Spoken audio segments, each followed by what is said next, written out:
नमस्कार मित्रों, धर्म मीमांसा में आप सबका स्वागत है। कृष्णाय वासुदेवाय हरये परमात्मने प्रणतक्लेशनाशाय गोविंदाय नमो नमः। वसुदेवसुतं देवं कंसचाणूरमर्दनं देवकी परमानंदं कृष्णं वंदे जगद्गुरुम्। अज्ञानगहनालोक सूर्य सोमाग्निमूर्तये दुःखत्रयाग्नि संताप शांतये गुरुवे नमः। ओम।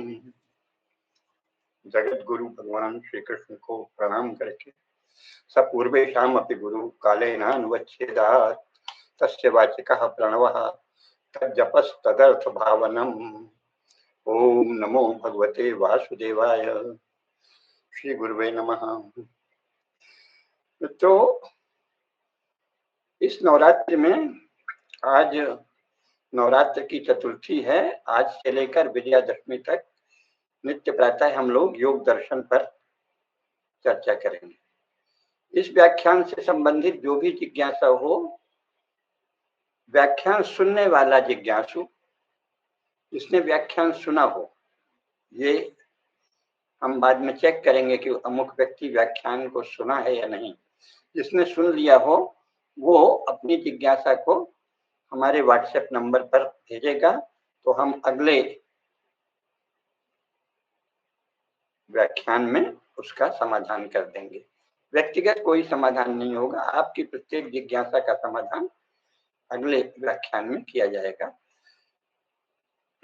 व्हाट्सएप नंबर आपको स्क्रीन पर दिख रहा है, उस पर आप अपने प्रश्न या जिज्ञासाएं भेज सकते हैं जो योग से संबंधित हो, योग दर्शन से संबंधित हो। अन्य जिज्ञासाओं के लिए इस व्हाट्सएप में किसी संदेश की कोई अनुमति नहीं। अब आज से हम योग पर व्याख्यान शुरू करते हैं। महर्षि पतंजलि रचित इस योग सूत्र या पातंजल योग दर्शनम का पहला ही सूत्र क्या है? अथ योगानुशासनम। योग का अनुशासन अब आरंभ होता है। तो योग क्या है? योग एक अनुशासन है। उसमें अनुशासन आरंभिक प्रतिज्ञा है, आरंभिक संकल्प है और आरंभिक शर्त है। जो अनुशासनहीन है उसके लिए योग मार्ग नहीं है, उसके लिए योग शास्त्र की चर्चा भी नहीं है, उसके लिए योग संबंधी जिज्ञासा का कोई उत्तर भी नहीं। ये हमारे शास्त्रों में सदा रहता है। गीता में भी भगवान ने क्या कहा है? ते ना तपस्काय ना भक्ताय कदाचन। जो तपस्वी नहीं है और जो भक्त नहीं है उसके लिए भगवत गीता वर्जित है। उसका भगवत गीता में अधिकार नहीं है। छपी हुई किताब कोई भी पढ़ ले, उसका कोई मतलब नहीं। जो सच्चा गुरु है अथवा सच्चा ज्ञानी है अथवा सच्चा मार्गदर्शक है अथवा सच्चा शिक्षक है, वह ऐसे व्यक्ति को कोई उत्तर नहीं देगा गीता के विषय में जो तपस्वी नहीं है और भक्त नहीं।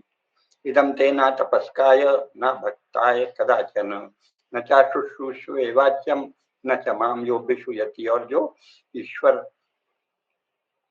कहे कि हैं या नहीं, या उसके उनके विषय में कोई द्वेष भाव रखे, दुर्भाव रखे, उसके लिए भी गीता नहीं है। और जिसने शास्त्र वचन ठीक से नहीं सुने हैं उसके लिए भी नहीं है। ये गीता के लिए कहा है। योग शास्त्र में भी है अथ योगानुशासनम। योग का अनुशासन है, योग का एक शासन है जो संपूर्ण विश्व में परमपिता परमात्मा ने चला रखा है और जिसका प्रवचन हिरण्यगर्भ आदि विद्वान कपिल महर्षि ने निर्माण चित्त के द्वारा अपने शिष्य आसुरी को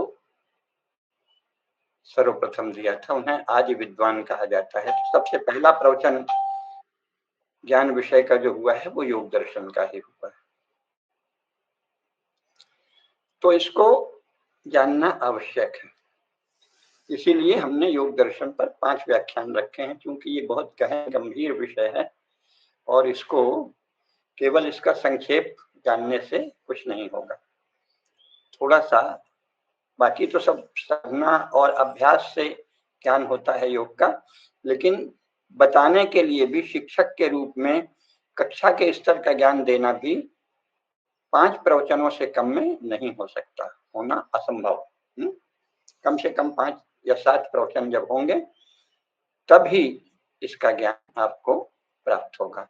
इसीलिए योग दर्शन का हमने प्रातः नित्य प्रातः चतुर्थी से विजयादशमी तक 7 व्याख्यान रखे हैं। उसके द्वारा ही आपको इनका ज्ञान प्राप्त होगा। तो प्रारंभ में आधारभूत बातें बताएंगे और इसके जो अन्य पक्ष हैं वो विस्तार से बाद में बताएंगे। तो प्रारंभ कैसे होता है? जैसा प्रारंभ पातंजल योग दर्शनम में हुआ है, योग सूत्र में हुआ है, वैसे ही करेंगे। अथ योगानुशासनम योगश्चित्त वृत्ति निरोधः। योग क्या है? चित्त वृत्तियों का निरोध। समस्त चित्त वृत्तियों का निरोध ही योग है। तदा दृष्टु स्वरूपे अवस्थानम। निरोध से क्या होगा? निरोध का परिणाम क्या निकलेगा? आप जो भी इस जगत को देख रहे हैं, जीवन को देख रहे हैं, पुस्तक को देख रहे हैं, कक्षा में सुन रहे हैं, वो सब देखना सुनना जो कुछ है वो आप उसके दृष्टा हैं या भर्ता और भोक्ता हैं या अनुमंता हैं। भगवान ने कहा ना, उपदृष्टा अनुमंता चा भर्ता भोक्ता महेश्वरा परमात्मेति चाप्युक्तो देहेस्मिन् पुरुषः परा। तो जो भी है वो ये दृश्य जगत जो है उसके दृष्टा आप हैं, लेकिन इस दृष्टा का स्वरूप क्या है ये आप तभी जानेंगे जब समस्त चित्तवृत्तियों का निरोध हो जाएगा। तो चित्तवृत्तियों के निरोध पर क्या होता है? तदा दृष्टु स्वरूपे अवस्थानम। तब दृष्टा स्वरूप में स्थित हो जाता है, अर्थात दृष्टा स्वयं को भली भांति स्मरण कर लेता है, स्व के बोध से संपन्न हो जाता है, स्व को देख लेता है, स्व को जान लेता है। ये जानना चाहिए। यहाँ जो सबसे महत्वपूर्ण बात है, जिसकी ओर वैसे तो मैं पहले ही व्याख्यान से आप लोगों को बता रहा हूं, लेकिन योग दर्शन जैसे उन सबको और स्पष्ट करके रख देता है। वो क्या कहता है? योगश चित्त वृत्ति निरोधः। समस्त चित्त वृत्तियां, उनका निरोध ही योग है। इसका क्या अर्थ हुआ? इसका अर्थ हुआ कि जो भी लौकिक जगत से संबंधित क्रियाएं हैं, ऐश्वर्य है, पुरुषार्थ है, भटकन है, बाधा है, स्खलन है, पतन है, जो कुछ भी है, ज्ञान है लौकिक जगत संबंधी, उन सब की परिसमाप्ति योग का लक्ष्य है। वैसे हमारे सभी दर्शनों का लक्ष्य यही है। सभी दर्शन क्या कहते हैं? सभी दर्शनों का लक्ष्य है मोक्ष, सबका। जैन दर्शन भी क्या कहेंगे? अंत में आपको जिन दशा प्राप्त करनी है, यानी समस्त बाकी जो ऐषणाएं हैं, कषाय और कलमश से तो मुक्त होना ही है, समस्त ऐषणाओं से भी मुक्त होकर जिन पदवी प्राप्त करनी, शुद्ध बुद्ध। बौद्ध दर्शन में क्या कहेंगे? निर्वाण की दशा, शुद्ध बुद्ध की दशा प्राप्त करेंगे। न्याय दर्शन भी वही कहता है, अपवर्ग या मोक्ष। वैशेषिक दर्शन भी वही कहता है। योग दर्शन उसको और स्पष्ट रूप से कह देता है। महाभारत में ही कथन है, नास्ति सांख्य समम ज्ञानम नास्ति योग समम बलम। सांख्य के समान कोई आधारभूत ज्ञान नहीं। संपूर्ण सृष्टि के मूल स्वरूप का ज्ञान सांख्य दर्शन के द्वारा होता है। यानी प्रकृति क्या है और पुरुष क्या है, प्रकृति का स्वरूप क्या है, पंच महाभूत, पंच तन्मात्राएं, पंच कर्मेंद्रियां, पंच ज्ञानेन्द्रियां, मन, बुद्धि, इन सब का स्वरूप क्या है, इसकी जानकारी कौन देता है? वैशेषिक दर्शन, है ना। और पदार्थों का ज्ञान, जो भी जिनके भी कोई नाम हो सकता है, जिन वस्तुओं का, उन सबको पदार्थ कहते हैं। जो अभिधेय हैं वही पदार्थ हैं। जिनकी कोई अभिधा हो सकती है, नाम हो सकती है, संज्ञा हो सकती है, वो सब पदार्थ हैं। उनका तत्व का ज्ञान, सार का ज्ञान वैशेषिक देता है। तो नास्ति सांख्य समम ज्ञानम नास्ति योग समम बलम, सांख्य दर्शन का और गहराई से ज्ञान देता है प्रकृति का, और प्रकृति के अंगभूत सभी पंच महाभूतों, पंच तन्मात्राओं, पंच कर्मेंद्रियों, पंच ज्ञानेन्द्रियों, मन और बुद्धि का ज्ञान दे देता है। वैशेषिक पे देता है वही। तो सबके दर्शन जो है वो बल देते हैं, पर वो बल किस चीज का देते हैं? दर्शन मनुष्य को बल देता है, किस चीज का बल देता है? मोक्ष का, अपवर्ग का। ये जो लौकिक जगत का जो कुछ भी पुरुषार्थ है, ऐश्वर्य है, इनसे परे का। तो दर्शन का भी प्रयोजन है सुख या आनंद, लेकिन वो परम आनंद प्रयोजन। तो इस संसार में भी सब जगह मनुष्य में अगर वो स्वस्थ है और सम्यक दृष्टि से संपन्न है, तो सुख प्राप्त करने की अद्भुत सामर्थ्य है। अनेक प्रकार से मनुष्य सुख प्राप्त करता है अपने जागतिक पुरुषार्थ से। अपना कर्तव्य करके सुख पाता है, विवाह करके सुख पाता है, बच्चे करके सुख पाता है, काम आदि भोग करके सुख पाता है, लौकिक ऐश्वर्य से सुख पाता है, बौद्धिक ऐश्वर्य से कविता, कहानी, चित्रकला, संगीत, मंदिर निर्माण, प्रतिमा निर्माण, पूजन, ध्यान, सबसे सुख पाता है। यज्ञ, हवन, सबसे सुख पाता है। राजनीति, राज्य व्यवस्था, राज्य का संचालन, समाज, राज्यों को जीतना, राज्य का विस्तार, राज्य पर नियंत्रण, प्रजा पर नियंत्रण, प्रजा को वशवर्ती बनाना, शत्रु को वशवर्ती बनाना, सभी से सुख मिलता है। ये सुख क्या है? इस लोक के सुख हैं। इसका मतलब मनुष्य में, जीवात्मा में सुख प्राप्त करने की अद्भुत सामर्थ्य, विराट सामर्थ्य जीवात्मा में विद्यमान है। प्रत्येक जीवात्मा में सुख प्राप्त करने की विराट सामर्थ्य प्राप्त है। लेकिन जीवात्मा साथ ही कुछ बंधनों के साथ आता है ना, पिछले जन्मों के संस्कार, अनादि वासना आदि को लेके। तो उसका सुख एक सीमा तक जाकर सीमित है। सच्चिदानंद जो परमात्मा है, वो तो परम सुख, परम आनंद के धाम है। तो उनसे तादाद में, उनसे एकाकार होना सुख की पराकाष्ठा है। इसीलिए उसको कहा पुरुषार्थ की पराकाष्ठा है। चतुर्थ पुरुषार्थ जो है मोक्ष, वो पुरुषार्थ की परिसमाप्ति है। वहां पुरुषार्थ समाप्त हो जाते हैं। परिसमाप्ति का अर्थ ये नहीं है कि जो लौकिक पुरुषार्थ है उसी की पराकाष्ठा, नहीं, वो इन तीनों से भिन्न एक अलग स्तर का पुरुषार्थ है। जितने भी सुख जीवन में आपको प्राप्त होते हैं, जीवात्मा को प्राप्त जितने भी सुख हैं, वो सीमित सुख हैं। और जो परमात्मा इन सब सुखों का स्रोत है, जो सच्चिदानंद परमात्मा सब सुखों का स्रोत है, उससे तादाद में, उससे तदाकारिता, उससे एकाकार होना, उसका उसमें तन्मयता होना, ये स्वयं ना परम आनंद का स्तर है, परम आनंद की प्राप्ति है, परम आनंद की उपलब्धि है, परम आनंद से तदाकारिता है, तन्मयता है। इसलिए वो परम पुरुषार्थ है। सांसारिक अर्थों में वो पुरुषार्थ नहीं, जिसे हम पुरुषार्थ कहते हैं, भाई बड़ा पुरुषार्थी है, गोल्ड मेडलिस्ट हो गया, मेरिट में आ गया, खेल कूद में, कुश्ती में, संगीत में, वाद्य में, कला में, साहित्य में, भवन निर्माण में, ठेकेदारी में, धन कमाने में, राज्य में, राजनीति में, प्रधानमंत्री, राष्ट्रपति आदि होने में, विश्व का शासक होने में, इन सब में भी बड़ा पुरुषार्थ है। जहाँ इन सब पुरुषार्थों की परिसमाप्ति है, जिसके सामने ये सारे पुरुषार्थ अपेक्षाकृत बहुत कम है, उसे कहते हैं परम पुरुषार्थ या मोक्ष। तो दर्शनों का लक्ष्य क्या है? परम पुरुषार्थ की सिद्धि। जैन दर्शन का भी वही लक्ष्य है, बौद्ध दर्शन का भी वही लक्ष्य है, और न्याय दर्शन का भी वही लक्ष्य है।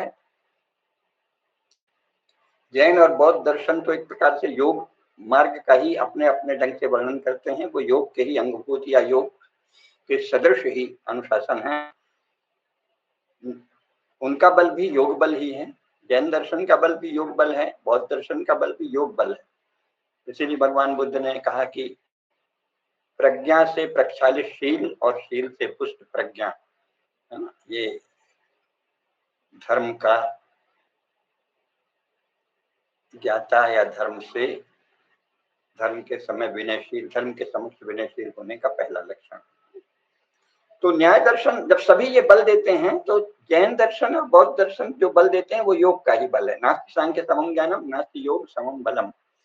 सांख्य दर्शन प्रकृति और पुरुष के स्वरूप ज्ञान का शास्त्रीय ज्ञान देता है, तो वो उसका बल है। साधना तो योग से ही होती है। न्याय दर्शन जो है वो एक तरह से तर्क का बल देता है ना। तर्क सूक्ष्म सम्यक तत्व ज्ञान के लिए तय नहीं, सूक्ष्म तर्क बुद्धि देता है न्याय दर्शन, तो वो उसका बल है तर्क बल। वैशेषिक दर्शन का बल है पदार्थ धर्मों का ज्ञान देना, वो उसका बल है। सांख्य दर्शन का है प्रकृति और पुरुष का तात्विक स्वरूप का ज्ञान देना, सांख्य दर्शन का बल है। मीमांसा का बल है एक तो यज्ञ, दूसरे वाक्यों के विषय में सम्यक वाक्य, सम्यक कथन, सम्यक शास्त्र ज्ञान, इन सब का एक पूरा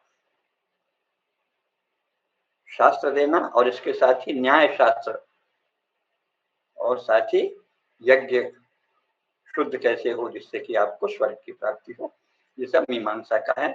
और वेदांत का बल क्या है? वेदांत का बल है ब्रह्म ज्ञान का बल। तो वहां भी अंत में योग का आश्रय लेना ही पड़ता है, वेदांत में भी योग का आश्रय लेना पड़ता है। और सांख्य तो योग के मार्ग से ही सिद्ध होता है ज्ञान, और योग मार्ग तो है ही। तो इस प्रकार ये सभी बल हैं। लेकिन जो मुख्य बात है जो बताने की है विषय पर आगे बढ़ने से पहले, वो ये है कि ये सभी भारतीय दर्शन फिलॉसफी नहीं है। फिलॉसफी एक तरह का तर्क का ज्ञान देता है, तर्क जाल देता है, संसार के बारे में तर्क वितर्क करना सिखाता है। वो कोई सत्ता का मूल स्वरूप क्या है, परम सत्ता का मूल स्वरूप क्या है, इसको प्रत्यक्ष जानकर और जो लौकिक सुख हैं उनसे परे जाने का कोई भी मार्ग वहां नहीं है। तो लौकिक सुख ही है। शंकराचार्य ने उसी को क्या कहा है? वाग वैखरी शब्द घरी शास्त्र व्याख्यान कौशलम वैदुष्यम विदुषाम तद्वत मुक्तये न तो मुक्तये। तो वो फिलॉसफी क्या है? एक लौकिक भोग है, सांसारिक भोग। दर्शन क्या है? दर्शन मोक्ष की ओर ले जाता है। तो इसका मार्ग बिल्कुल अलग है। इसीलिए दर्शन हर व्यक्ति के लिए विषय नहीं है। हर व्यक्ति दर्शन विषय का पात्र नहीं होता, पात्रता नहीं होती उसमें।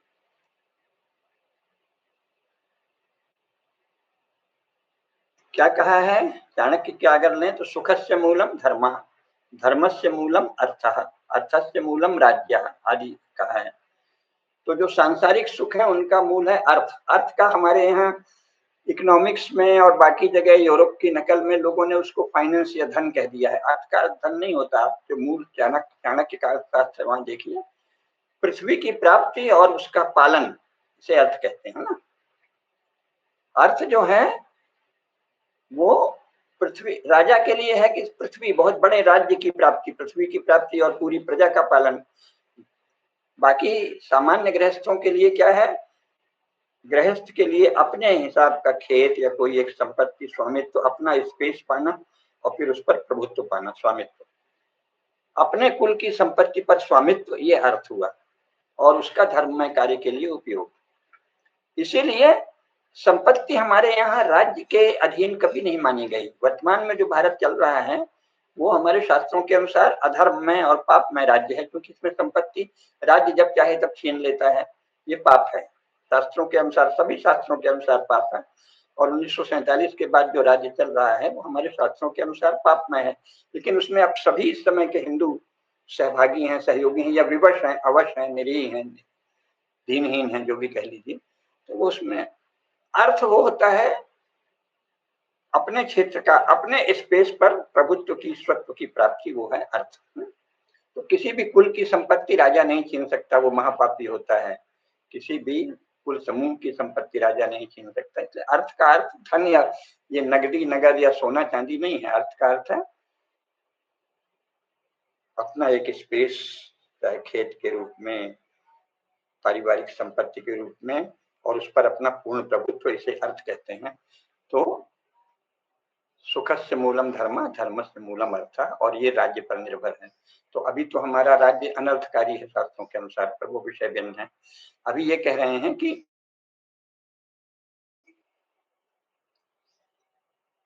दर्शन शास्त्र में पात्रता उनकी होगी जो लौकिक सुखों का स्वरूप जान चुके हों, और जो भी उनके संस्कार हों या जो उनकी आकांक्षाएं हों, जो उनकी वासनाएं हों, उसके अनुसार उन्हें सिद्ध कर चुके हों, भोग चुके हों, पुरुषार्थ कर चुके हों। यानी धर्म में अर्थ और धर्म में काम, धर्म में कामनाएं सिद्ध कर चुके हों अपनी, जो उनके संस्कार थे, और धर्म में अर्थ अर्थात पर्याप्त संसाधन संपत्ति, उस पर प्रभुत्व स्वयं प्राप्त कर चुके हैं। धर्मा विरुद्धो भूतेषु कामोस्मि भरतर्षभ, भगवान गीता में कहते हैं। तो जिनके पास धर्म में काम की सिद्धि हो चुकी है, धर्म में अर्थ की सिद्धि हो चुकी है, धर्म जो कि देवताओं का ऋण, ऋषि का ऋण और पुरखों का ऋण, देव ऋण, ऋषि ऋण, पितृ ऋण, तीनों से जो उऋण हो चुके हैं, जिनकी इनसे उऋण होने की इच्छा है और उससे उच्चतर लोक में, उच्चतर ज्ञान लोक में जाने की इच्छा है, दर्शन उनके लिए। इसीलिए दर्शन शास्त्र में प्रवेश से पूर्व हर व्यक्ति को धर्म शास्त्र जानना आवश्यक है। धर्म शास्त्र को जाने बिना जो दर्शन में प्रवेश करता है वो उसका अपात्र है, वो व्यर्थ ही, जैसे कोई बहुत बड़े पहाड़ से, चट्टान से अपना सिर मार रहा हो, उसके लिए वस्तुतः दर्शन शास्त्र एक बड़ी चट्टान है और वो स्वयं एक साधारण सा, मानो कोई निरीह व्यक्ति है जो उसमें सिर फोड़ के मर जाएगा, उसको दर्शन उसके किसी काम का नहीं।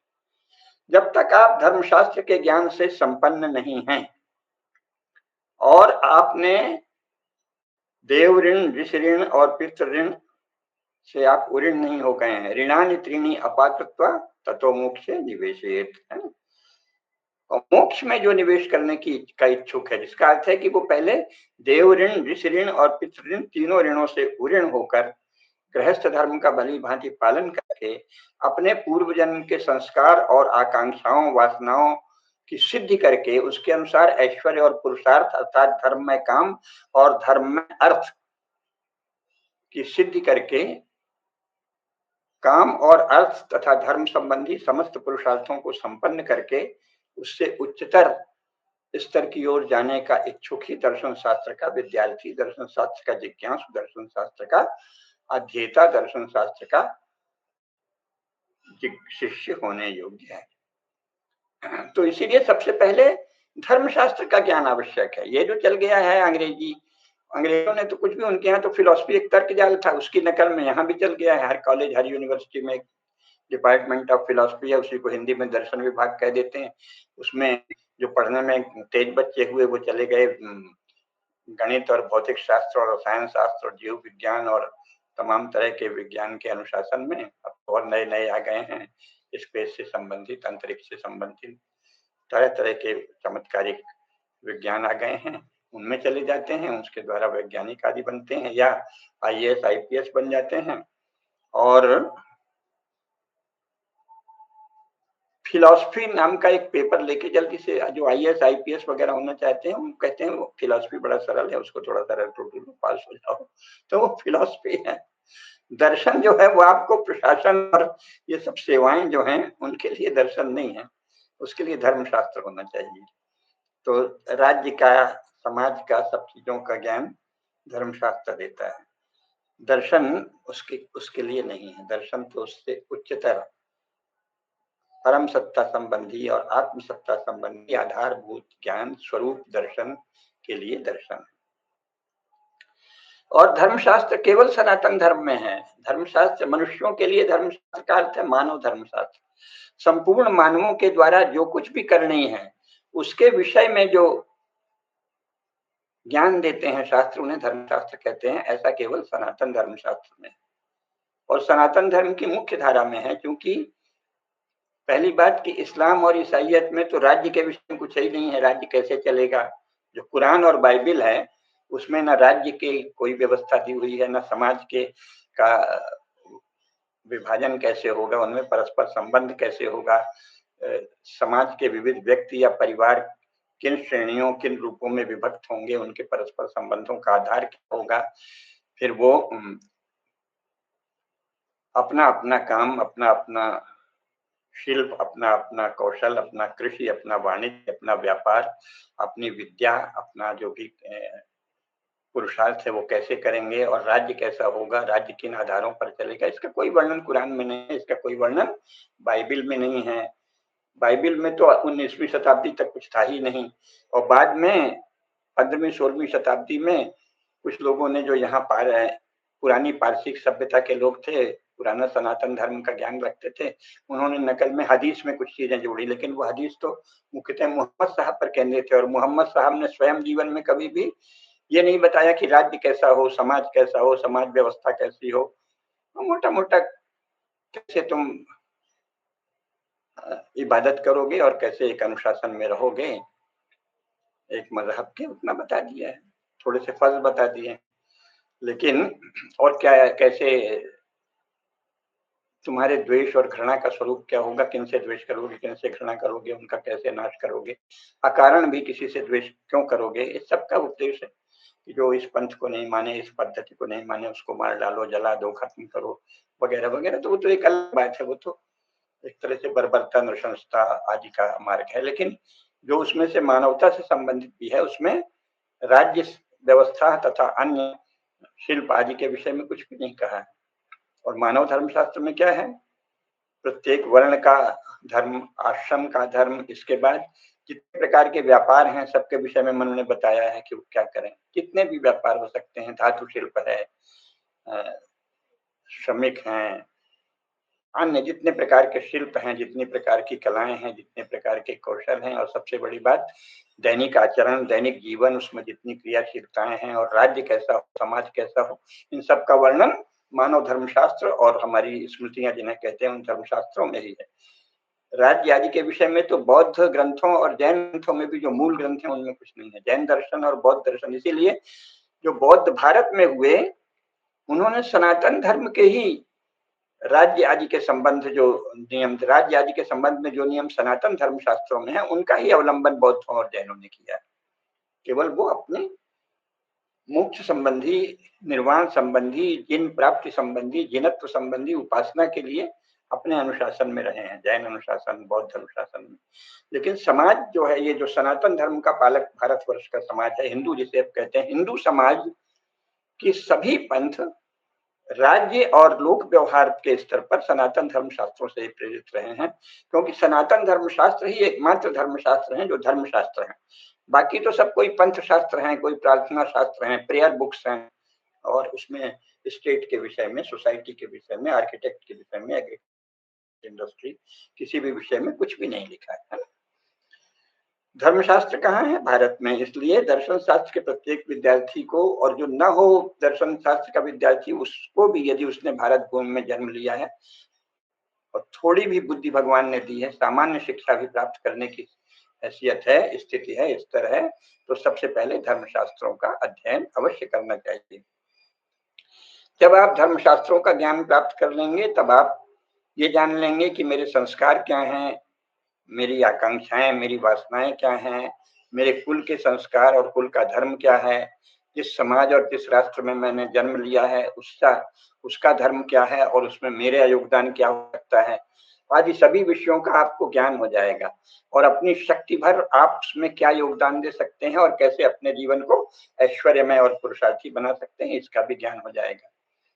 तब आप धर्मशास्त्रों के अनुसार अपने जीवन को काम पुरुषार्थ यानी कामनाओं की सिद्धि से संपन्न बनाएंगे, अर्थ पुरुषार्थ से संपन्न बनाएंगे, धर्म पुरुषार्थ से संपन्न बनाएंगे, और तब आप दर्शन के अगले की ओर जा सकते हैं। इतना पहले जानिए। तो ये है धर्मशास्त्रों का संपूर्ण ज्ञान, दर्शन शास्त्र के ज्ञान की पूर्व शर्त है, पहली सीढ़ी है, अनिवार्य है। तो फिर कहा है कि फिर योग नास्ति योग समम बलम, आप कह रहे हैं गुरु जी, तो क्या फिर इसमें और कोई बल नहीं है? बाकी अगर मोक्ष पाना चाहता है, मोक्ष के लिए तो बल है, और बल नहीं है क्या? नहीं, क्योंकि ये बल है तो हर क्षेत्र के लिए बल है। अगर आप जैसे भगवान ने गीता में क्या कहा है, न ही कल्याण कृत कश्चित दुर्गतिम तात गच्छति। आपने योग मार्ग पर एक कदम भी चला, उससे आपको कुछ ना कुछ बल प्राप्त होगा। जैसे आपने योग मार्ग पर चलकर केवल आसन कर लिए, अब आसन की क्या स्थिति है, ये जब हम योग पर व्याख्यान और आगे बढ़ाएंगे तो बताएंगे। कितनी छोटी सी चीज है जिन्हें योगासन कह दिया जाता है, वो आसन है। वो आसन बहुत छोटी चीज है योग में, सबसे छोटी, लेकिन उससे भी बल प्राप्त होता है शरीर का। यानी योग का लघुतम अंश भी अपने ढंग से बल देता है। योगासन भी बल देते हैं, प्राणायाम भी बल देता है, प्रत्याहार तो बल देता ही है, शक्ति देता है, मानसिक, पहला शारीरिक बल फिर मानसिक बल। धारणा जो है वो आपका मानसिक बल, और ध्यान और समाधि से बौद्धिक बल प्राप्त होता है। फिर उसमें बहुत से स्तर हैं, सिद्धियां प्राप्त होती हैं तरह तरह की, जैसे हम योग दर्शन में देखेंगे। और उसमें ये भी कहा है कि भाई इन्हीं सिद्धियों में अगर आप अटक गए तो पतन हो जाएगा आगे। फिर आगे आप और यात्रा करेंगे, अंत में तो इन सिद्धियों से भी परे जाना होता है। लेकिन बल तो हर स्तर पर है, तो योग हर स्तर पर बल है, ये जानना चाहिए, है ना। तो नास्ति सांख्य समम ज्ञानम, नास्ति योग समम बलम। ये बार बार मैं क्यों दोहरा रहा हूं, क्योंकि व्याख्या की क्या व्याख्या है, अतिशय वर्णनम। जब बात को विस्तार देकर और बल कर देकर वर्णन किया जाए उसे ही व्याख्यान कहते हैं। जिसे केवल सूत्र रूप में कह दिया जाए उन्हें सूत्र कहते हैं ना, वो गुरु सूत्र दे देते हैं। हमारे यहाँ जैसे योग दर्शन ही योग सूत्र है, वो सूत्र दे देता है, व्याख्यान नहीं है। व्याख्यान वो है जो अतिशय वर्णन, यानी किसी चीज का बल देकर और कई बार दोहराव तिहराव करके बताया जाए, उसकी व्याख्यान कहते हैं। तो ये बता रहे हैं, व्याख्यान की परिभाषा ही यही है। चाणक्य ने कहा है अतिशय वर्णनम व्याख्यानम। तो ये आपको बताया। तो क्या कहा है, अथ योगानुशासनम योगश चित्त वृत्ति निरोधा। चित्त वृत्तियों का निरोध, सारे लौकिक पुरुषार्थ, सारे भौतिक सुख समृद्धि साधन ऐश्वर्य, राज्य समाज घर द्वार व्यापार नौकरी शासन राजनीति आदि सब चित्त वृत्तियों का खेल है। चित्त वृत्तियों के बिना तो कुछ भी नहीं सिद्ध होगा। समस्त चित्त वृत्तियों का निरोध योग है, ये पहले जानना चाहिए। तो योग की दिशा है चित्त वृत्ति निरोधा। योगश चित्त वृत्ति निरोधा तदा दृष्टु स्वरूपे अवस्थान। तब आप स्वरूप में अवस्थित हो जाएंगे। तदा दृष्टु स्वरूपे अवस्थानम। अब इसके बाद समझाना शुरू करते हैं। तो वृत्तियां कितनी हैं, 5 हैं। वृत्तियां पंचतय्या क्लिष्टा अक्लिष्टा। 5 वृत्तियां हैं, कुछ क्लिष्ट है और कुछ अक्लिष्ट है। यानी हर वृत्ति एक उसका सहज रूप है और एक काफी जटिल रूप है। वृत्तियां पंचतय्या क्लिष्टा अक्लिष्टा कौन कौन सी है, प्रमाण विपर्यय विकल्प निद्रा स्मृतिया। 5 वृत्तियां हैं। चित्त सदा इन 5 में से एक वृत्ति के से भरा हुआ रहता है। आप अपने चित्त को देखिए, प्रमाण विपर्यय विकल्प निद्रा और स्मृति। तो योग दर्शन इन सब की व्याख्या करता है। तो प्रमाण क्या है, प्रत्यक्ष अनुमान और आगम। प्रत्यक्ष अनुमान आगम, प्रत्यक्ष अनुमान और आगम ये प्रमाण है। प्रत्यक्ष का जैसे हमने सांख्य दर्शन में भी बताया कि इंद्रिय प्रत्यक्ष, मानस प्रत्यक्ष, बौद्धिक प्रत्यक्ष, योगज प्रत्यक्ष, ये सब प्रत्यक्ष के स्तर हैं। लेकिन प्रत्यक्ष से देखते हैं, अंत में योग में आत्मा को भी प्रत्यक्ष ही देखा जाता है और परमात्मा को भी प्रत्यक्ष ही देखा जाता है। तो प्रत्यक्ष प्रमाण है। इंद्रिय गम्य विषयों में इंद्रियों का प्रत्यक्ष प्रमाण है।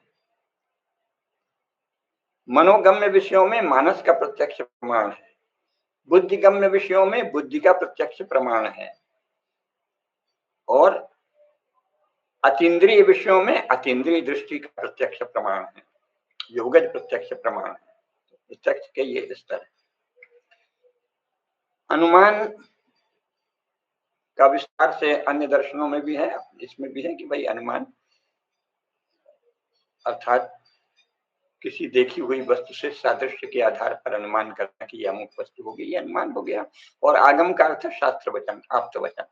इनके विस्तार भी हैं, अगले किसी व्याख्यान में थोड़ा करेंगे, लेकिन अगर एक एक करने लगेंगे तो 5-7 व्याख्यान इसी में हो जाएंगे। इसलिए अभी थोड़ा सा सरल सरल ढंग से बता रहे हैं। तो प्रत्यक्ष, अनुमान और आगम, ये 3 प्रमाण। विपर्य क्या है? विपर्ययो मिथ्या ज्ञानम अतद्रूप प्रतिष्ठितम। मिथ्या ज्ञान विपर्य है। जैसे कहीं रस्सी पड़ी है, वो उदाहरण दिया जाता है, रस्सी पड़ी है और दूर से दिख रहा है सर्प है, या वहां बालू चमक रही है और आप प्यासे हैं, आपको लग रहा है वहां पानी है, चलो चलें रेतीले विस्तार में। जब वहां जाते हैं तो पता चला कि ये तो बालू है, यहाँ तो और मर जाएंगे प्यास से, मृग तृष्णा। तो मृग मरीचिका दिखेगी, मृग मरीचिका भटकाती है, तो मृग तृष्णा का कभी शमन नहीं होता। तो ये सब विपर्य है। विपर्यो मिथ्या ज्ञानम अतद्रूप प्रतिष्ठितम। और विकल्प क्या है? तो योग दर्शन में कहा है शब्द ज्ञानानुपाति वस्तु शून्यो विकल्प। जैसे कह दिया आकाश कुसुम। अब आकाश का कोई फूल किसी ने देखा नहीं है तो उसे कहेंगे ये विकल्प है। गधे की सींग, तो ये क्या है? विकल्प है। शब्द ज्ञानानुपाति वस्तु शून्यो विकल्प, जो केवल शब्द ज्ञान का अनुपाति है और वस्तु शून्य है, तत्व नहीं है उसमें कुछ, उसे विकल्प कहते हैं। निद्रा क्या है? अभाव प्रत्यालंबना वृत्तित निद्रा, जिसमें आप अभाव प्रत्यय का आश्रय लेकर खो जाते हैं, डूब जाते हैं। उस समय जो लौकिक भाव, संसार संबंधी भाव का कुछ भी आपके चित्त में प्रत्यक्ष नहीं रहता, और चेतन आदि में रहता है तो वो तो अलग बात है, वो निद्रा में स्वप्न के रूप में आता है। तो मूल निद्रा है जहाँ पूरी तरह गहरी निद्रा हो, सुषुप्ति हो, प्रगाढ़ सुषुप्ति। अन्यथा फिर स्वप्न आ जाता है। स्वप्न एक प्रकार का मानस अवचेतन का प्रत्यक्ष है। तो अभाव प्रत्यय का अवलंबन लेकर जब चित्त शांत हो जाता है, कोई भी भाव नहीं आ रहा है, तो वो निद्रा है। और स्मृति क्या है? अनुभूत विषय असंप्रमोषा स्मृति।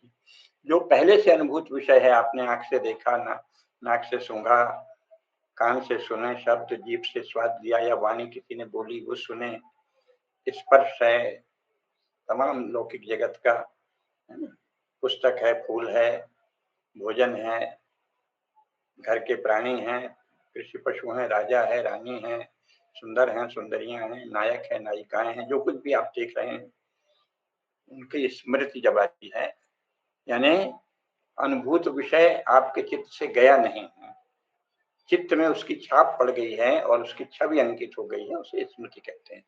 आपने कभी कुछ भी अनुभव किया है, आंख से, नाक से, कान से, स्पर्श से, जिह्वा से, और उसकी चित्त में छाप पड़ी हुई है, पढ़ा है कुछ पुस्तक में, भी तो आंख का ही हुआ ना, सब सुना है कोई भाषण, उन सब की जो आपके चित्त में छाप है वो स्मृति है। अनुभूत विषया असंप्रमोषा स्मृति। तो ये 5 वृत्तियां हैं, इन पांचों वृत्तियों का निरोध करना होता है। तो आप देख रहे हैं ना कितना विशिष्ट मार्ग है। कठिन तो हम नहीं कहेंगे, जो साधक है उसके लिए कुछ कठिन नहीं, लेकिन अति विशिष्ट मार्ग है। सामान्यतः जिसे हम जीवन की वृत्तियां कहते हैं, उनसे भिन्न ये मार्ग है।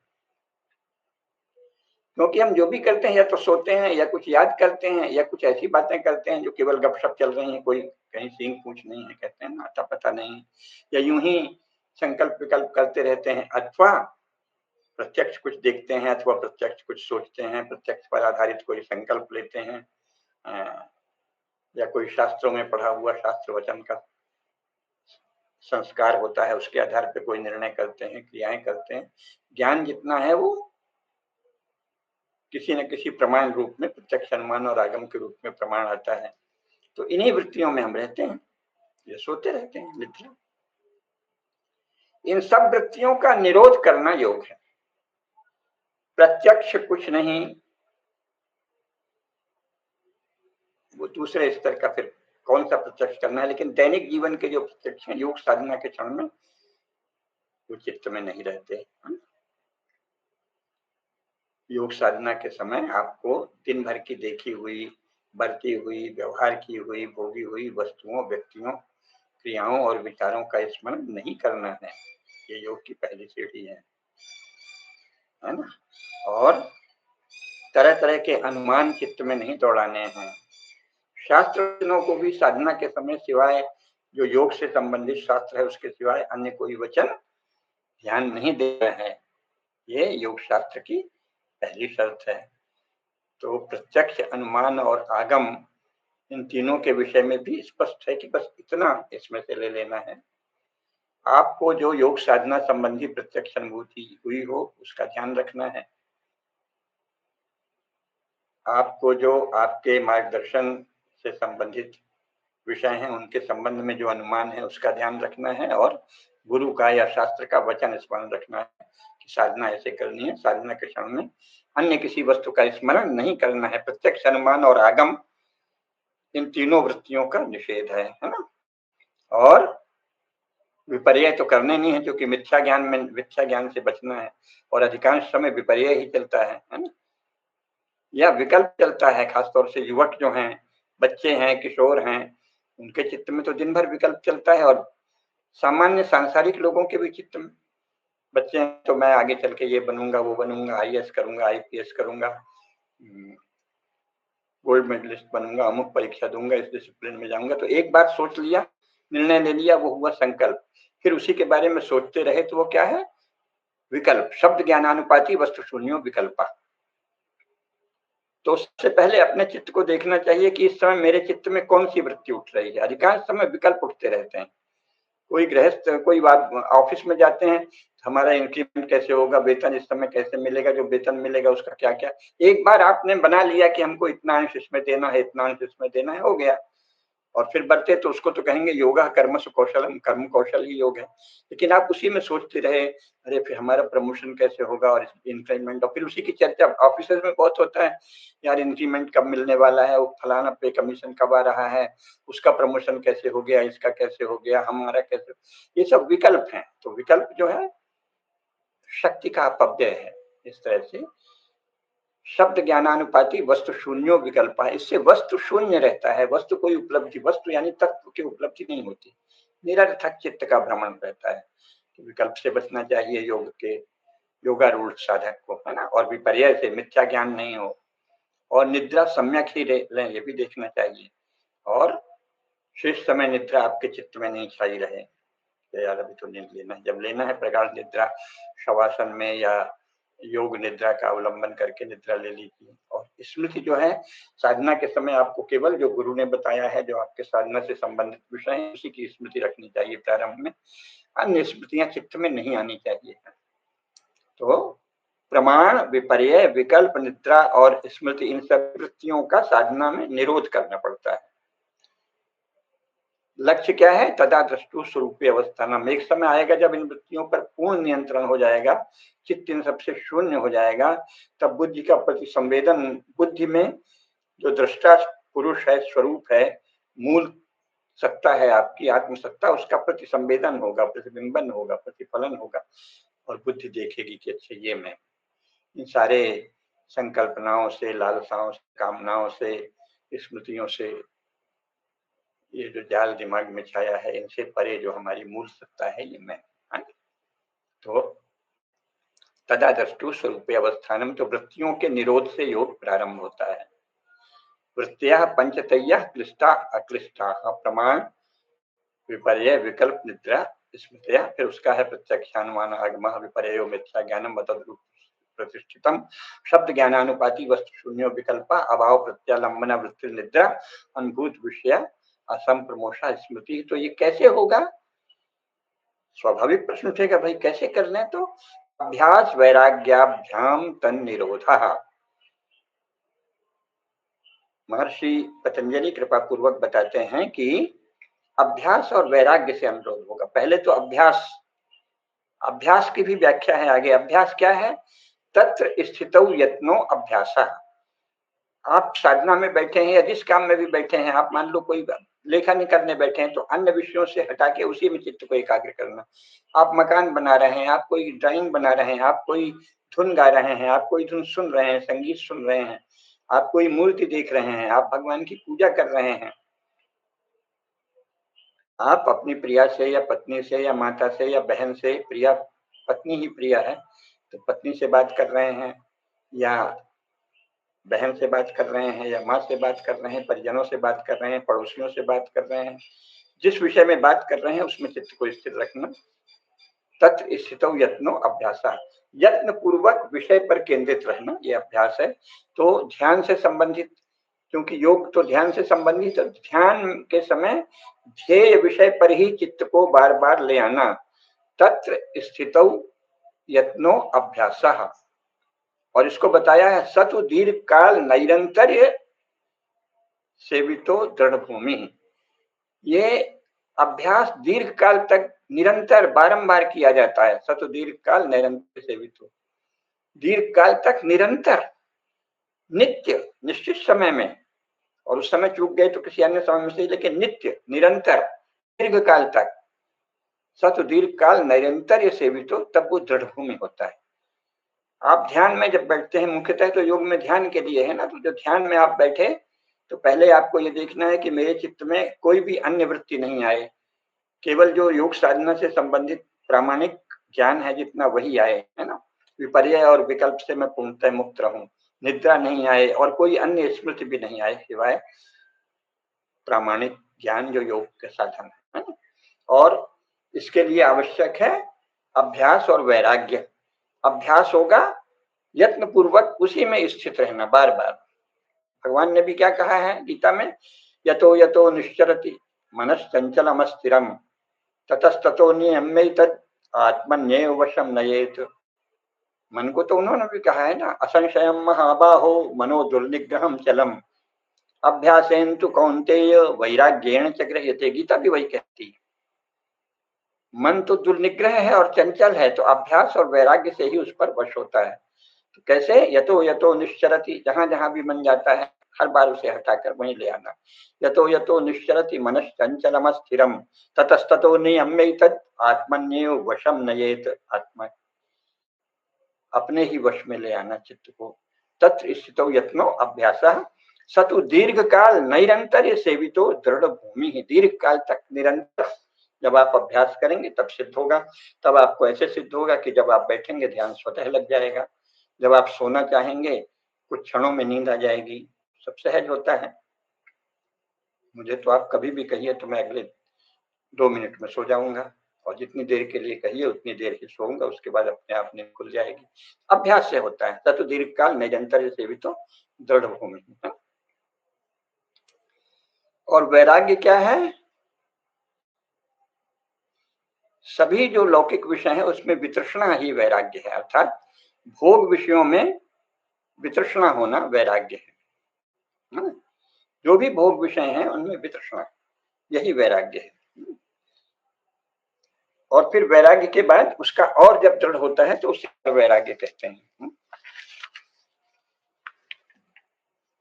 वैसे तो मुझे याद ही है, लेकिन कहीं कोई भ्रम नहीं हो इसलिए थोड़ा पुस्तक का भी देख लेते हैं। तो तत्स्थौ यत्नोभ्यास सतु दीर्घ काल नयंतर्य सत्कारा सेवितो, सत्कार पूर्वक आदर के साथ सेवित हो, यह है ना। सतु दीर्घ काल नैरंतर्य,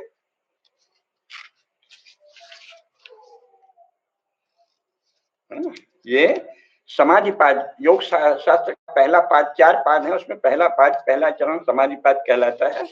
उसका 14वां सूत्र क्या है, सतु दीर्घ काल नैरंतर्य सत्कारा सेवितो दृढ़ भूमि। सत्कार पूर्वक दीर्घ काल तक निरंतर जब आप अभ्यास करेंगे तब दृढ़ भूमि होंगे, है ना। बहुत लंबे समय तक निरंतर और अत्यंत आदर के साथ। ये नहीं कह रहे यार क्या करें, अब तो बैठना ही पड़ेगा ध्यान, तो अनादर हो गया। अगर आप योग मार्ग में आगे बढ़ना चाहते हैं तो जो आपका ध्यान है, जो आपके गुरु ने मार्ग बताया है, उसके प्रति अनादर कभी नहीं करें। सत दीर्घ काल निरंतर सत्कारा सेवित हो, सत्कार से सेवित होता है अभ्यास, तब दृढ़ भूमि होता है। अब फिर वैराग्य बता रहे हैं, 15वां सूत्र है, दृष्टानुश्रविक विषय वितृष्णस्य वशीकार संज्ञा वैराग्यम। देखे सुने भोगे सभी विषयों में चित्त जब वितृष्ण हो जाए, उसमें तृष्णा नहीं है। वितृष्णा का क्या अर्थ हुआ, चित्त में तृष्णा रहती है। हमने जो देखा है उसे, जो सुंदर है, जो अप्रीतिकर लगा, उसे फिर देखना चाहते हैं, उसे ही नहीं तो उसी से मिलते जुलते अन्य दृश्य को। ये जो सब लोग आजकल टूरिज्म चल रहा है, वो क्या है, तृष्णा है। वो कोई पुण्य भाव से अगर नहीं जाते, हम बद्रीनाथ जाएंगे, हम गंगोत्री जाएंगे, हम यमुनोत्री जाएंगे, हम रामेश्वरम जाएंगे, हम पुरी जाएंगे, हम कोणार्क मंदिर जाएंगे, हम वैष्णो देवी जाएंगे, तृष्णा।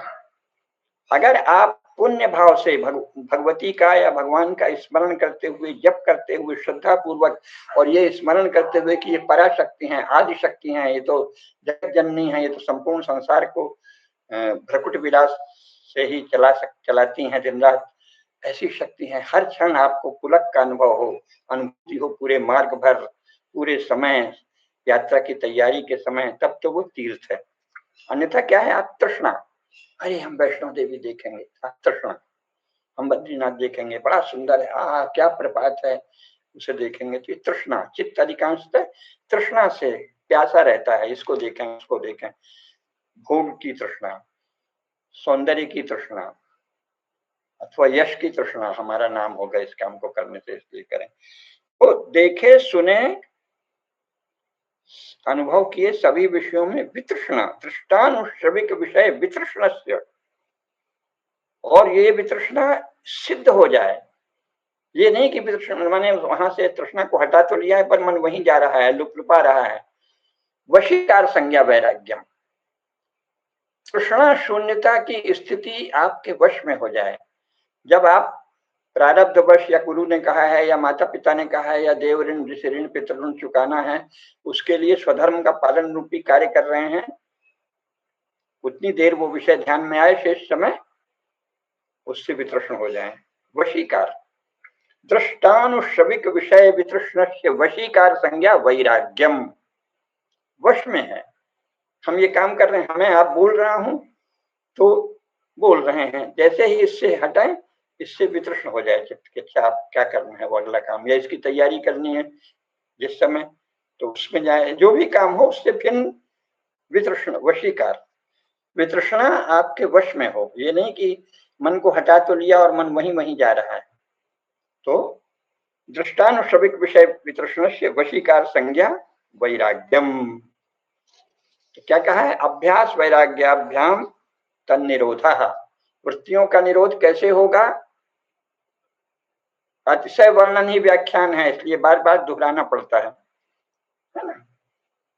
वो निरोध कैसे होगा? चित्त का, वृत्तियों का निरोध कैसे होगा? अभ्यास वैराग्याभ्याम तन्निरोध, अभ्यास और वैराग्य से निरोध होता है, वृत्तियों का निरोध। सभी वृत्तियां आप कैसे थामेंगे? अभ्यास और वैराग्य से। तो तत्र स्थितौ यत्नोभ्यास सतो दीर्घ काल निरंतर सत्कारा से भी तो दृढ़ भूमि, और दृष्टानुश्रविक विषय वितृष्ण वशीकार संज्ञा वैराग्यम, आपके वश में हो वितृष्णा तो उसे वैराग्य कहते हैं। तत्परम, 16वां सूत्र क्या है? तत्परम पुरुष ख्यातेर गुण वैतृष्णम, जब पूर्णतः आपको उन गुणों से ही वितृष्णा हो जाए, पहले तो हुआ कुछ क्रियाओं से, लेकिन गुण मूल क्या है? सत रजतम, इन तीनों गुणों से जब वितृष्णा हो गई, ये बहुत बहुत दीर्घ काल में बड़े बड़े सिद्ध पुरुषों को होता है, सामान्यतः तो जो हमारे आचार्य आदि भी दिखते हैं उनमें भी नहीं होता। बड़े बड़े जो मठ आदि चलाते हैं उसमें किसी किसी में होता है, किसी में नहीं होता। वो बाहर से नहीं पता चलेगा, ज्ञानी ही जान सकते हैं, या आपकी बहुत पैनी नजर है, ध्यान से शांति से देखें तो जान सकते हैं। हो सकता है कोई व्यक्ति दिन रात लग रहा है कि वाह कितना रस ले रहा है, रुचि ले रहा है मठ के संचालन में, लेकिन वो स्वधर्म भाव से कर रहा है और शेष समय उसकी वितृष्णा पूरी है ना, सबसे। तो देखना पड़ता है। तत्परम पुरुष ख्यातेर गुण वैतृष्णम, गुण से भी वितृष्णा हो जाए, सत रज और तम, ये जो तीन गुण हैं, इनसे भी जब वितृष्ण हो जाए चित्त, बहुत ऊंची बात है, प्रारंभ में नहीं होगी, बहुत वर्षों बाद होगी, या इस जन्म में नहीं होगी तो अगले जन्म में जाकर होगी, उसे पर वैराग्य कहते हैं। पर वैराग्य, इस पर और विस्तार से व्याख्या जब आवश्यक होगी तब करेंगे, लेकिन इसके आगे फिर संप्रज्ञात आदि समाधि की बात आएगी, तो समाधि पर अपन बाद में बात करेंगे। तो मुख्य बात यह है कि योग शास्त्र में प्रवेश लेने का अधिकार किसी भी दर्शन, भारत किसी भी भारतीय दर्शन में जिज्ञासा और प्रवेश का अधिकारी वही है जिसने पहले धर्मशास्त्रों का अध्ययन कर लिया है, जिसने ये जान लिया है कि जब मैं इस भारत भूमि में मनुष्य के रूप में मैंने जन्म लिया है, तो मैंने अमुक कुल में जन्म लिया है, उस कुल के ये कुल धर्म है, उस कुल का ये प्रभाव है, मेरे माता पिता के ये कुल धर्म रहे हैं, मेरे पूर्वजों के ये कुल धर्म रहे हैं, मेरे कुल देवता ये हैं, मेरी कुल देवी ये हैं, मेरा अभीष्ट कर्म ये है, ये जाने। मेरा कुल इस बात के लिए प्रसिद्ध है, कोई कुल दान के लिए प्रसिद्ध है, कोई विद्या के लिए, कोई वीरता के लिए, कोई किसी अध्ययनशीलता के लिए, कोई चातुर्य के लिए, कोई व्यापार के लिए, कोई कृषि के लिए। किस विषय में आपका कुल चतुर है उसको जाने। फिर हम कहाँ पैदा हुए हैं, किस कुल समूह में, किस क्षेत्र में, किस इलाके में, किस राज्य में, किस देश में, इस भारत भूमि में हम पैदा हुए हैं, तो इस भारतवर्ष का स्वभाव क्या है, इसके पास अब तक का महान पूर्वज परंपरा जो रही है उनका क्या गौरव रहा है, और उसमें कितने प्रकार के स्वधर्म रहे हैं, उसमें मेरे संस्कार और मेरे कुल के अनुसार मेरा स्वधर्म क्या होता है, इन सब का निश्चय करके धर्म शास्त्रों के अनुसार आपने पुरुषार्थ की सिद्धि कर ली है या कर रहे हैं, है ना। ये जान लिया है कि मुझे क्या करना चाहिए, क्या नहीं करना चाहिए, कौन सा मेरा क्षेत्र है, कौन से मेरे शील और शिष्टाचार क्या है, माता पिता के प्रति, परिजनों के प्रति, परिवार के प्रति, लोक के प्रति, प्राणियों के प्रति, आसपास के परिवेश के प्रति, राष्ट्र के प्रति, परम सत्ता के प्रति, देवों के प्रति, देवताओं के प्रति हमारे क्या कर्तव्य हैं, क्या दान देना चाहिए, क्या दान लेना चाहिए, क्या पूजा करनी चाहिए, क्या उत्सव करना चाहिए, उल्लास की मर्यादा क्या है, उत्सव की मर्यादा क्या है, भोग की मर्यादा क्या है, धर्म में भोग क्या है, ये सब जान लें, स्वधर्म का स्वरूप जान लें, धर्म शास्त्रों के विषय में अच्छी तरह जान लें, तब इन सबसे परे जो अपवर्ग है, जो परम पुरुषार्थ है, जो मोक्ष है, उसकी ओर जाने के लिए दर्शन शास्त्र का अवलंबन ग्रहण करना चाहिए। उससे पहले नहीं, बिना धर्मशास्त्र को पढ़े दर्शन शास्त्र में जाना। अब आपने खेल कूद के लिए, शरीर बनाने के लिए आसन ले लिया है, तो वो तो बहुत ही प्रारंभिक बात है, उसमें कोई निंदा भी नहीं है। पर वो कोई, फिर आप कहें कि हम तो योग साधना कर रहे हैं, तो वो क्या है, शब्द ज्ञानानुपाती वस्तु शून्य विकल्प है, एक निरर्थक शब्द है। जब तक आप धर्म ज्ञान से संपन्न होकर मोक्ष की ओर अभिमुख नहीं हुए हैं, तब तक आप योग मार्ग पर अभी चल ही नहीं रहे, यहाँ तक कि आप योग मार्ग के अभिमुख भी नहीं हुए। आपने तो अभी योग मार्ग को देखा ही नहीं है, उस ओर कदम ही नहीं बढ़ाया है। अपने आप को योग मार्ग का जिज्ञासु या साधक मत मानिए। धर्म शास्त्रों को जानिए, स्वधर्म को जानिए, परधर्म को जानिए। स्वधर्मे निधनम से या परधर्मो भयावह, परधर्म से कैसे बचें, स्वधर्म का पालन कैसे करें, राष्ट्र धर्म क्या है, मानव धर्म क्या है, शास्त्र हमें किस धर्म का उपदेश देते हैं, हमारा कुल किस धर्म परंपरा का पालन करता रहा है, उसकी रक्षा कैसे होगी, इन सबको जानकर मोक्ष मार्ग में परम तत्व को और आत्म तत्व को जानने की जिज्ञासा से दर्शन शास्त्र की ओर जानना चाहिए, और योग मार्ग इसमें सबसे अधिक उपकारक है। तो इस तरह योग मार्ग में बढ़ना चाहिए। आज हमने जो बताया उसे याद कर लेते हैं, और धर्म शास्त्रों के अनुसार आचरण और शील और पुरुषार्थ संपन्न करने के बाद ही योग मार्ग में प्रवृत्त हुआ जाता है। एक, चित्त वृत्तियों का निरोध ही योग का प्रथम सोपान है। इसलिए चित्त वृत्तियों के निरोध के संकल्प के साथ जब आप योग साधना करते हैं तो वो योग है। और मेरा शरीर मजबूत हो जाए और मुझे कुछ मानसिक शक्ति हो जाए और ये हो जाए और मैं थोड़ा चमत्कार कर दूं, या मेरी स्मरण शक्ति अच्छी हो जाए, मेरी एकाग्रता अच्छी हो जाए, तो वो योग मार्ग नहीं है। वो आपने योग के किसी एक अंग से लाभ ले लिया है, उसमें कोई दोष नहीं है, कोई पाप नहीं है, पर वो योग मार्ग नहीं है। हो सकता है आप एकाग्रता का अभ्यास कर लें तो आप गणित में, विज्ञान में या अपने विषय में पारंगत हो जाए, वो भी अच्छा काम है, आपके जीवन में काम आएगा। जो हम आगे, जैसे आपने जो मैंने आज बताया कि विपर्य और विकल्प से चित्त को अगर मुक्त रखना सीखा तो अधिकांश समय आपका चित्त हल्का रहेगा। सत्वम लघु प्रकाश का मिष्टम। आपने विपर्य और विकल्प में चित्त को नहीं लगाया तो ध्यान से सदा देखते रहिए। दर्शन शास्त्र की कक्षा जहाँ लेता हूँ, मैंने स्नातक स्तर पर जब पहली कक्षा ली तो विद्यार्थियों को यही बताया, तो उससे सब बहुत चमत्कृत हुए और उनको बहुत लाभ मिला। पहले मैंने उनमें से हर एक से पूछा, इस समय आपके मन में क्या चल रहा है, आप क्या बनना चाहते हैं, इस तरह से सब पूछा। फिर उन्हें बताया कि ये तो विपर्य और विकल्प, तो पूरी कक्षा विपर्य और विकल्प में खोई हुई है। तो उनको ध्यान गया, अच्छा अधिकांश समय हम विपर्य और विकल्प में खोए रहते हैं। सदा अपने चित्त की ओर देखो कि क्या मैं, अगर मैं सो नहीं रहा हूँ तो क्या मैं कुछ स्मरण कर रहा हूँ, तो स्मरण में कोई प्रयोजन पूर्ण वस्तु का कर रहे हूँ या यूं ही चित्त भटक रहा है। उससे हटाइए और प्रमाण पूर्वक किसी अपने विषय का चिंतन कर रहे हैं या नहीं। तो निद्रा तो है, तब तो ये सब चिंतन हो ही नहीं सकता। लेकिन शेष समय स्मृति अगर हो रही है तो वो प्रयोजन में सहायक स्मृति है या उसमें बाधक स्मृति है, और कोई विपर्य और विकल्प में तो आप नहीं फंसे हैं, और प्रमाण पूर्वक ही ना अपने विषय का अनुशीलन कर रहे हैं। इतना ध्यान हर विद्यार्थी कर ले तो उसको अपने विषय में अच्छी गति और एकाग्रता और उसमें कौशल प्राप्त हो जाएगा। तो ये भी योग का ही एक अंग है, उपांग है। ठीक है, अगर इतना भी करते हैं तो कहा ना, नहीं कल्याण कृत कश्चित दुर्गतिम तात गच्छति, इससे भी लाभ है, लेकिन वास्तविक योग का लाभ तो इससे आगे है। योग चित्त वृत्ति निरोधा, चित्त वृत्तियों का निरोध ही योग है। और प्रमाण, विपर्य, विकल्प, निद्रा और स्मृतियां, ये 5 चित्त वृत्तियां हैं। प्रायः मनुष्य के चित्त में इन 5 में से ही कोई न कोई वृत्ति सदा छाई रहती है। इनका निरोध कैसे होगा? अभ्यास और वैराग्य से होगा। जो विषय हम चाहते हैं, जिस पर स्थित होना, उसमें यत्न पूर्वक बार बार तक स्थितौ यत्नो अभ्यास, यत्न पूर्वक उसमें स्थित होना अभ्यास है।